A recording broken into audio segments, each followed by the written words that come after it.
പാഞ്ഞാൾ ഗ്രാമത്തിലെ അതിവിശേഷമായ ഉത്രം വേലയാണ് ഏപ്രിൽ 1-ാം തീയതി നടക്കുന്നത്. ഏവരെയും ഹാർദമായി സ്വാഗതം ചെയ്യുന്നു.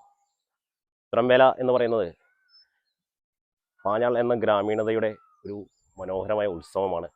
അതിരാത്രഭൂമിയായ പാഞ്ഞാൾ ഏറെ പ്രശസ്തമാണ്. അതോടൊപ്പം തന്നെ ഉത്രം വേലയും അതിപ്രശസ്തമാണ്.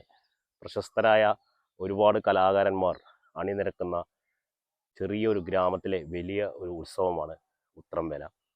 ഏകദേശം 4 ദേശങ്ങൾ ഒരു ചെറിയ ചുറ്റളവിൽ അവരുടെ കഠിനാധ്വാനത്തിലും അവരുടെ അർപ്പണ അനുഷ്ഠാന ബോധങ്ങളിലും അണിയിച്ചൊരുക്കുന്ന മനോഹരമായ ഉത്സവം തന്നെയാണ് ഉത്രം വേല. ഉത്രം വേലയുടെ മറ്റു വിശേഷങ്ങൾ നമുക്ക് കൂടുതൽ അറിയാം. തൃശ്ശൂർ ജില്ലയിലെ പാഞ്ഞാൾ ഗ്രാമത്തിൽ സ്ഥിതി ചെയ്യുന്ന അതിപുരാതനമായ ഒരു ക്ഷേത്രമാണ് പാഞ്ഞാൾ അയ്യപ്പൻകാവ്. ക്ഷേത്രത്തിലെ ഏറ്റവും പ്രധാനപ്പെട്ട ഉത്സവമാണ് മീനമാസത്തിലെ ഉത്രം നക്ഷത്രത്തിൽ ആഘോഷിക്കുന്ന ഉത്രം വേല. ഏകദേശം 12-ാം നൂറ്റാണ്ടിൽ നിർമ്മിക്കപ്പെട്ടതാണ് ഈ ക്ഷേത്രമെന്ന് ചരിത്ര രേഖകൾ സൂചിപ്പിക്കുന്നു. ഗ്രാമവാസികളുടെ സംരക്ഷകനായി അയ്യപ്പൻ ഇവിടെ കുടികൊള്ളുന്നു. മീനമാസത്തിലെ ഉത്രം നക്ഷത്രമാണ് അയ്യപ്പൻ്റെ ജന്മനക്ഷത്രമായി കരുതപ്പെടുന്നത്.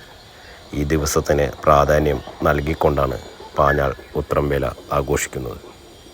പണ്ട് മുതൽക്കേയുള്ള ഒരു സുപ്രധാന ഐതിഹ്യവും വിശ്വാസവുമാണ് ആറാട്ടുപുഴ പൂരത്തിന് എഴുന്നള്ളുന്ന ദേവതകൾ പാഞ്ഞാൾ അയ്യപ്പൻകാവിലും എത്താറുണ്ട് എന്നുള്ളത്. ആറാട്ടുപുഴ പൂരത്തിന് ശേഷം നടക്കുന്ന ദേവസംഗമം അതിരാത്രഭൂമിയായ പാഞ്ഞാളിലാണ് എന്നും ഭക്തർ വിശ്വസിക്കുന്നു. ചെറിയൊരു ഗ്രാമത്തിൽ കേരളത്തിലെ പ്രശസ്തരായ കലാകാരന്മാർ അണിനിരക്കുന്ന മനോഹരമായ പഞ്ചവാദ്യവും അതിലുപരി ഏറ്റവും തലയെടുപ്പുള്ള കേരളത്തിലെ ആനകളുമാണ് ഇവിടെ ഈ ഉത്സവത്തിൽ പങ്കെടുക്കുന്നത്. നന്ദി, നമസ്കാരം.